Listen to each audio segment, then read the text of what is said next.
Assalamualaikum warahmatullahi wabarakatuh. Gimana kabarnya nih? Pada sehat kan? Semoga kita semua masih dalam lindungan Allah Subhanahu wa Ta'ala. Kali ini Ibu Eva akan menjelaskan buku tematik kelas 3 tentang menyayangi tumbuhan. Nah, sebelum kita memulai materinya, alangkah baiknya kita berdoa menurut agama dan kepercayaan masing-masing. Berdoa mulai. Selesai. Jadi, tujuan pembelajaran kita pada pagi hari ini adalah yang pertama, kita dapat mengetahui manfaat-manfaat dari tumbuhan. Yang kedua, kita dapat mengetahui isi bacaan atau cerita ataupun dongeng dan sejenisnya. Nah, teman-teman semua, Allah Subhanahu wa Ta'ala menciptakan tumbuh-tumbuhan dan hewan yang ada di dunia ini untuk kita manfaatkan untuk kehidupan sehari-hari. Nah, misalnya Ibu mempunyai contoh yaitu daun. Daun bisa kita gunakan sebagai pupuk atau kompos. Nah, sudah tahu belum cara pembuatannya? Iya, cara pembuatannya dengan cara dikubur di dalam tanah atau bisa kita fermentasikan di dalam ember dan kita beri sedikit air. Nah, gambar yang kedua yaitu gambar pohon cemara. Apa sih pohon cemara itu? Iya, yang sering sekali kita jumpai itu untuk hari perayaan Natal dan Tahun Baru. Nah, pohon cemara bisa kita gunakan pengganti teh yaitu daunnya. Dan kedua, batangnya kita bisa gunakan peralatan rumah tangga seperti kita bisa gunakan untuk pembuatan kursi dan lain-lain. Dan gambar yang ketiga, ini adalah gambar pohon kelapa. Pohon kelapa, nah batangnya kita bisa manfaatkan untuk pembuatan jembatan. Nah, yang kedua, daunnya bisa kita gunakan sebagai bahan pembuatan ketupat. Dan lidinya bisa kita gunakan untuk menyapu seperti yang ibu kita gunakan. Buahnya bisa kita gunakan sebagai kehidupan sehari-hari juga, seperti kita bisa membuat santan. Nah, airnya bisa kita minum dan dagingnya bisa untuk campuran es buah. Nah, dari gambar ini Ibu Eva akan menceritakan cerita yang berjudul Pohon Apel dan Seorang Anak Laki-laki. Disimak ya.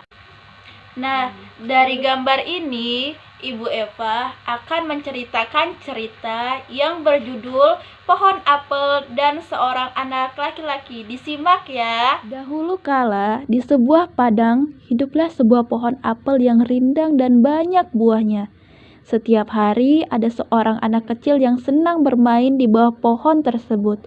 Ia memanjat pohon tersebut, lalu duduk di atas batang yang besar dan kuat, makan apel dan bahkan tidur di bawah rindangnya pohon.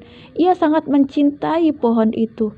Demikian pula sebaliknya sang pohon. Ia tak pernah merasa keberatan saat si anak kecil bermain di sekitarnya.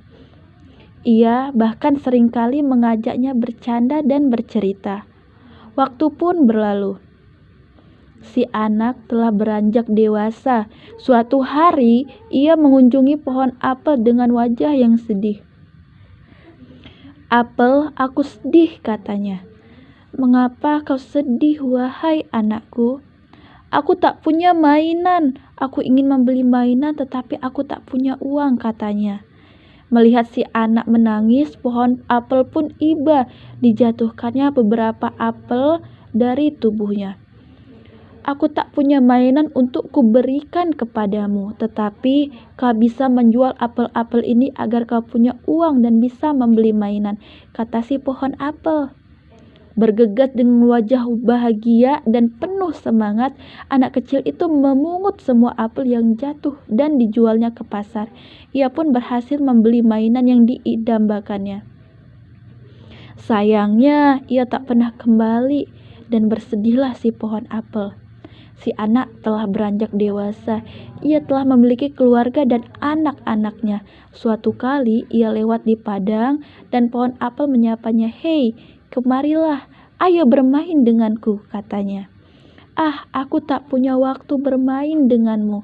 Aku punya anak dan keluarga yang harus kuberi makan dan tempat tinggal. Tetapi aku tak punya cukup uang untuk membeli rumah," keluhnya.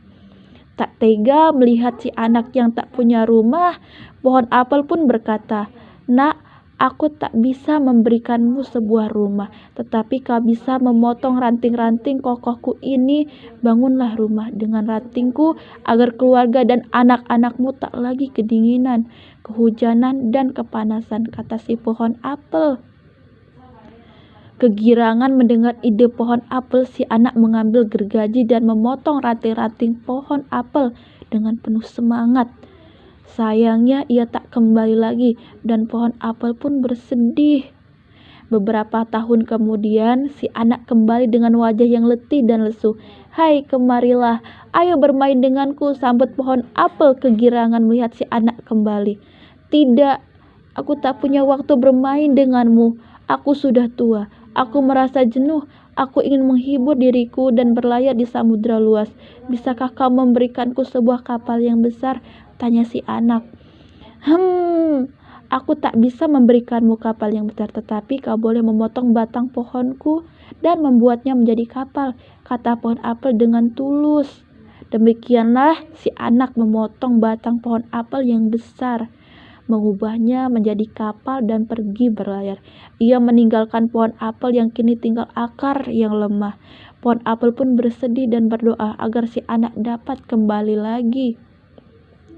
Benar dugaan si pohon apel. Suatu hari si anak kembali mengunjunginya.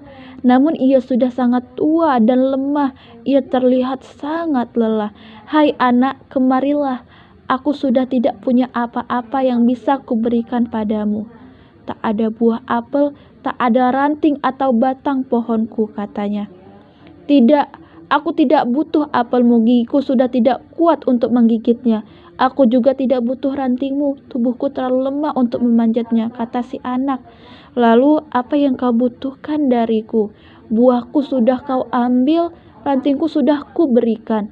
Bahkan batangku sudah kau jadikan kapal. Kini aku tinggal akar yang lemah dan tua. Aku sudah tidak berdaya," kata pohon apel. Si anak kecil berlutut dan menangis di dekat akar tua itu. "Maafkan aku. Aku telah membuatmu nyaris mati dan tidak berdaya. Aku sudah merampas semua milikmu dan malah seringkali pergi meninggalkanmu. Kini izinkan aku berbaring di sampingmu. Aku terlalu lelah dan aku hanya butuh sebuah tempat untuk beristirahat. Terakhir kalinya, kemarilah nak, aku akan memberikanmu tempat beristirahat yang tenang sepanjang sisa hidupmu," kata si pohon apel sambil tersenyum bijaksana. Nah, teman-teman semua sudah menyimak kan tadi apa cerita yang telah Ibu sampaikan? Hikmahnya adalah kita harus menyayangi tumbuhan seperti kita menyayangi diri kita sendiri. Dan kita harus senantiasa bersyukur terhadap apa yang kita dapatkan selama ini. Sekian materi pembelajaran yang telah Ibu sampaikan pada siang hari ini. Lebih kurangnya Ibu mohon maaf. Wassalamualaikum warahmatullahi wabarakatuh.